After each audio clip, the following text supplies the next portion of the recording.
Okay, diving straight in. You sent us some fascinating sources exploring the Aitareya Upanishad, particularly through the lens of Swami Advayanandaji's By a Peasant for the Peasant lectures and other commentaries. Yeah, and this isn't just any ancient text, is it? Absolutely not. The Aitareya has a really unique vibe, like you said. It does. It's often called the scripture for the common man, which, Hmm. immediately tells you something about its approach. Right. It comes from Rishi Mahidasa, who himself was apparently from a humble background, and it feels deeply connected to life. It's dynamic and even has these unexpected touches of tenderness and humor. Right. The sources make it clear this isn't some dry academic treatise. It's related to life, accessible, and kind of open to interpretation. Exactly. They even describe the creation theories in the Upanishads not as the only definitive truth, but more like teaching aids, different ways to point towards, well, an ultimate reality beyond what we normally perceive. Uh-huh. One source had that brilliant analogy saying this Upanishad feels less like a cosmic chemical plant. Yeah. And more like a cosmic maternity ward. Yeah. I love that. Me too. It really sets the tone, doesn't it? For a creation story that feels more organic and nurturing rather than purely, mechanistic. It does. So our mission with your sources today is really to unpack the core ideas presented through this unique lens, pull out those surprising nuggets, and maybe see what insights they offer us today about reality, consciousness, and, well, being human. Perfect. Let's start at the absolute beginning then. Before anything we know existed, according to these sources, what was there? Well, the text describes only pure existence. It's stated really simply as, it alone is, called Pratyag Atman, the inner self. Which is incredibly hard for our minds to grasp, right? Because we operate in this world of duality, things existing with other things. Exactly. Trying to imagine a state where there had only one undifferentiated existence. Yeah. It's almost, as one source puts it, like a self-canceling statement. Our language just kind of fails us there. Yeah, it feels like trying to grab smoke. But here's where it gets really interesting and hints at that maternity ward feel you mentioned. This pure existence wasn't inert or dead. No, not at all. The text uses the word mishat, which means it winked. Winked. Yeah. That little word carries so much weight. Mm-hmm. Mishat suggests it was alive, vibrant, full of potential, and maybe even playful. So this is where the idea of creation as the Lord's Leela or divine play comes in. Precisely. It wasn't out of necessity, perhaps, but just for the sheer joy of it. The sources even frame this initial spark of creation as like the first love affair Yeah. between that pure existence and Maya or Shakti, the cosmic power. It's quite a poetic way of putting it. It really is. So from this pure existence, this playful wink, the next step is giving a shape to that unmanifest potential. The text says a shape resembling a Purusha, a human form, was given. Right. Amrchayat.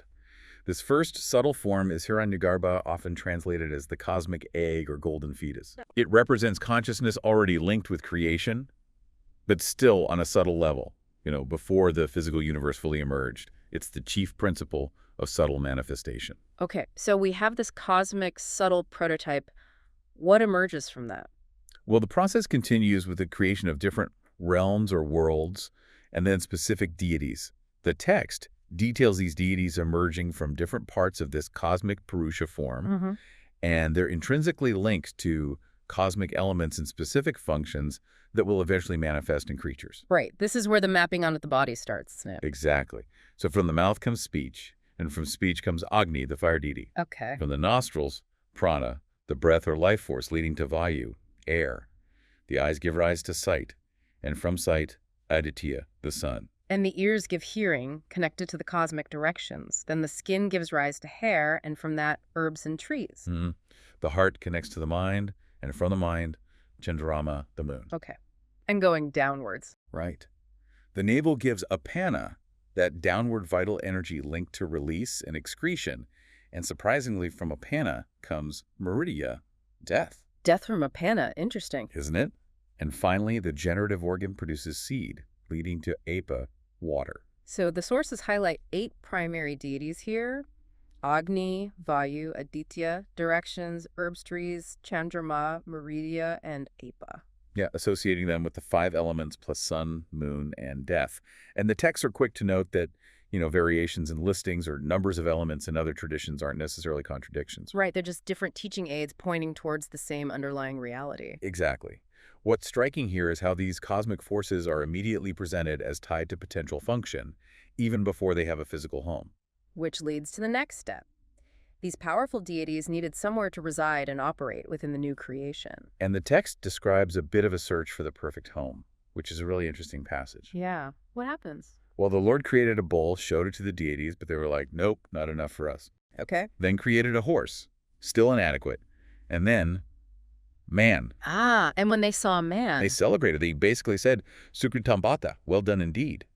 They recognized the human form as the chief of creatures, the perfect vessel. And why man specifically? The sources really emphasize it's because of the potential for self-realization. Unlike other beings, humans possess the capacity for intellect, self-awareness, and ultimately recognizing their true nature. I see. It's within man that these divine functions could fully blossom and be used for that ultimate spiritual purpose. Okay, so man is created as the ideal vessel. Uh-huh. The next logical step is the deities actually entering this form. Right, and they do so through the appropriate openings, taking up residence in the sense organs and vital centers that correspond to where they emerge in the cosmic Purusha. So Agni became speech residing in the mouth. Aditya became sight in the eyes, Chandrama became mind in the heart, and so on. It's a direct mapping. The sources use those brilliant analogies here, like corporate heads taking over their departments or army commanders occupying territory. Yeah, that makes this very abstract idea of divine forces within us feel much more relatable and, well, functional, doesn't it? It really does. It gives a sense of purpose and divine potential to our everyday faculties. But then there's that unexpected twist in this mapping. Hunger and thirst were left out. They were. And they complain, quite understandably. So what's the solution for them? Where do they go? Well, the Lord makes them partners, tells them they will share the abodes of all the other deities. Ah, so everyone feels them. Exactly. This creates what one source cleverly terms a perfect cooperative society within the body.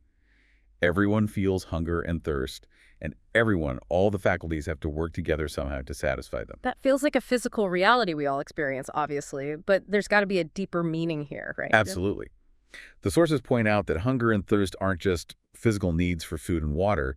They also symbolize that existential longing, for truth, for knowledge, for connection, for something more. Making them share all the abodes suggests this deep yearning is interwoven with all our functions and experiences, from seeing and hearing to thinking and acting.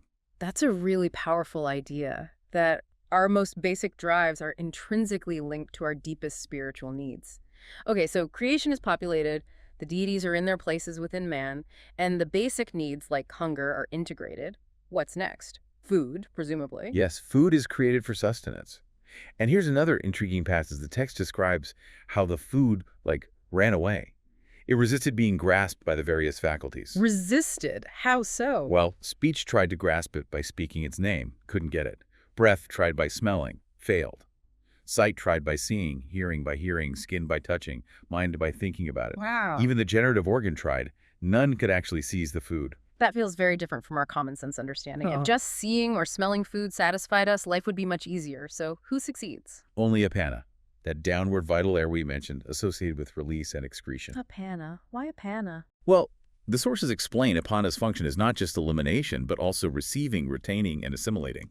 What's fascinating here is the insight seems to be that real sustenance, the grasping of what sustains life, isn't the function of our isolated senses or even the mind alone. It's this deeper, more fundamental life force, apana, that integrates the external into the internal.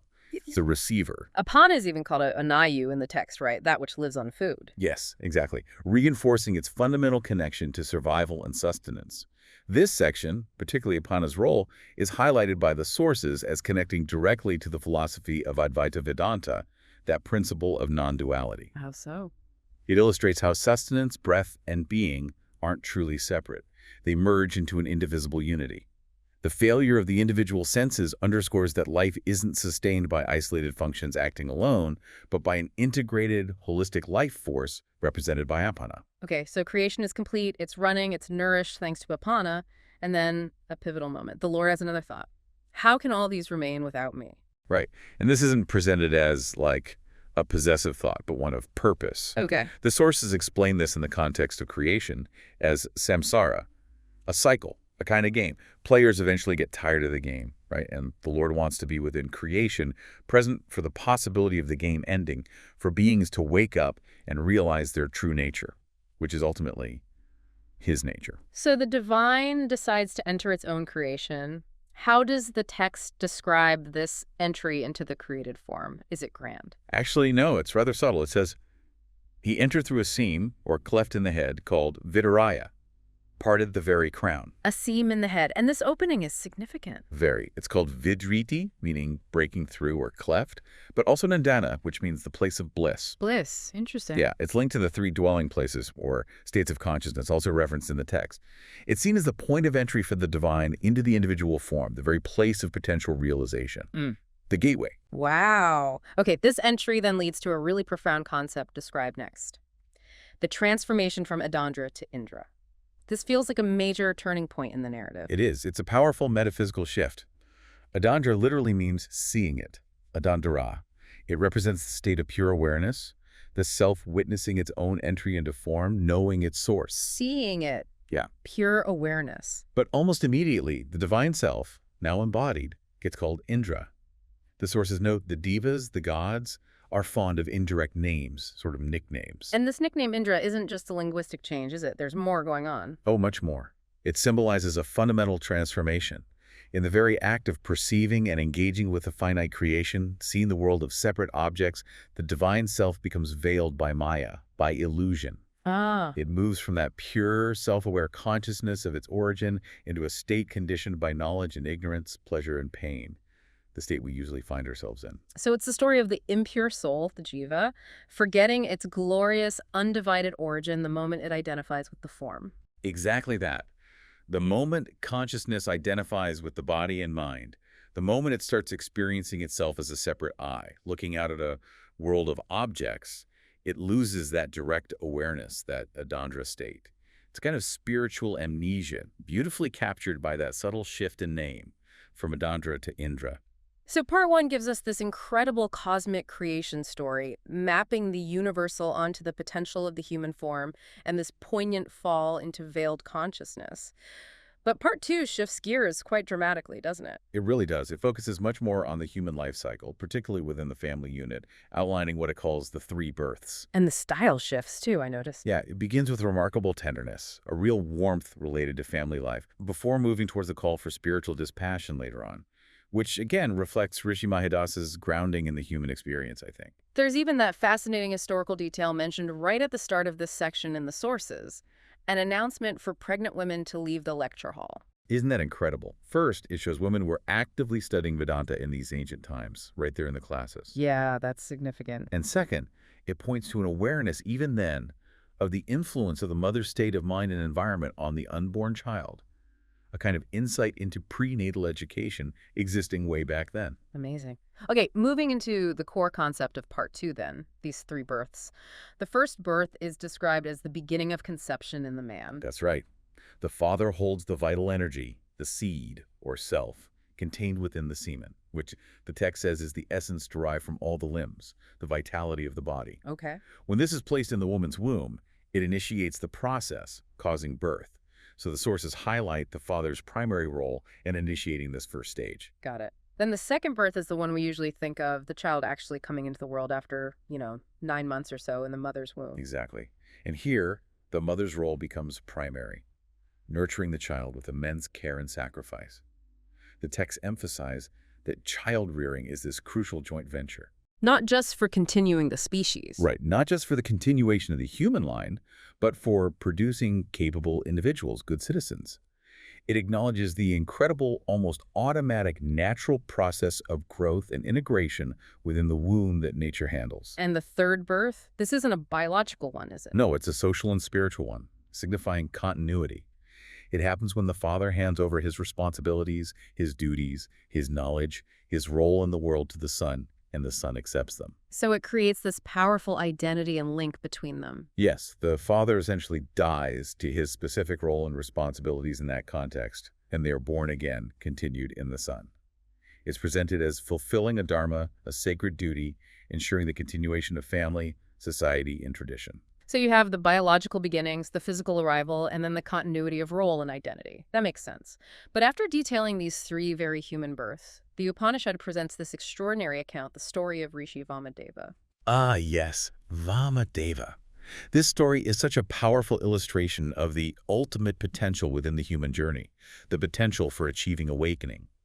It's specifically intended, the sources say, to cultivate vairagya, that sense of dispassion or detachment from worldly entanglement, How does it do that? by showing the inherent pain, the feeling of confinement and separation, even from the very beginning of embodied life. And Vamadeva achieves this realization while still in the womb. That seems incredible. Oh, it does, doesn't it? Yes, the text says, while still an embryo, he possessed profound realization. He knew the births and origins of all the deities he had, that cosmic knowledge. Wow. But despite this knowledge, he felt intensely confined by his physical form. He describes his situation as being held fast in 100 iron citadels. 100 iron citadels. I mean, that really drives home the feeling of limitation, even in a state we might think of as protected, like the womb. Exactly. It highlights the inherent limitation of embodiment itself from this perspective. And through this intense feeling of confinement, coupled with his deep realization, he broke free. The text says he escaped like a hawk, swift and powerful, while still in the womb, achieving liberation right then and there. This story just fundamentally challenges the idea that our physical circumstances dictate our spiritual potential. So his liberation is complete, even from that point. According to the story, yes. He attained Jivanmukti liberation while still technically living in a body, albeit an embryonic one, and then Vidahimukti liberation after eventually leaving the body. He ascended, becoming immortal. That's amazing. It's a stark example meant to show that the divine spark, that Indra that entered creation back in part 1, has the inherent potential to remember itself, to become a Dandra again, and break free from the limitations of form, no matter how restricting they seem, even from the very beginning of life. It ties the grand cosmic story right back to the individual's innermost journey and potential. That's powerful. Finally, the sources mention that the excerpts touch briefly on the full scope of existence towards the end. Yes, just briefly. The end of this part of the Upanishad lists various categories of beings, egg-born, womb-born, sweat-born, those born from sprouts like vegetation and so on. Okay. And it also lists the fundamental entities like Brahman, the ultimate reality, the devas or gods, and the basic elements. It's like a quick zoom out, a reminder that this Upanishad's vision, while focusing so intently and beautifully on the human potential and journey, ultimately encompasses the entirety of existence as understood in this tradition. Wow. What a journey. So we went from the unimaginable state of pure existence before anything. Through that playful wink that initiated creation, the emergence of cosmic forces mapped onto a subtle human form. Then the search for and finding of the perfect vessel in man, the ingenious way it needs like hunger and thirst, were integrated into all faculties. The deep significance of how sustenance is truly grasped, not by senses alone, but by apana, that life force. Yeah. The Lord's own decision to enter his creation, not out of need, but to offer the chance for release. And that profound, maybe even unsettling shift from pure awareness, adandra, seeing it, to the veiled conditioned consciousness we know as Indra. And finally, grounding it all in the incredibly relatable yet deeply symbolic cycle of the 3 human births, capped off by the astounding story of Rishi Vamadeva breaking free from those 100 iron citadels. It really is a masterpiece of making the immense philosophical relatable, isn't it? The cosmic maternity ward, the perfect cooperative society, that image of a hawk escaping iron citadels. These analogies, drawn from the text or its commentaries, make these ancient ideas so much more accessible. Yeah, they truly embody that scripture for the common man feel. It grounds these vast concepts in very human experiences, birth, hunger, responsibility, before pointing towards the absolute highest potential. So thinking about all this, what does it mean for us, here and now, digging through these sources? I mean, this ancient text confronts us with some fundamental questions, doesn't it? It really does. Like, is there a reality beyond what our senses perceive daily? Yeah. What is the nature of the consciousness residing within this body? And what are we truly hungering for? Just physical food? Or that deeper existential need? And crucially, the potential for awakening.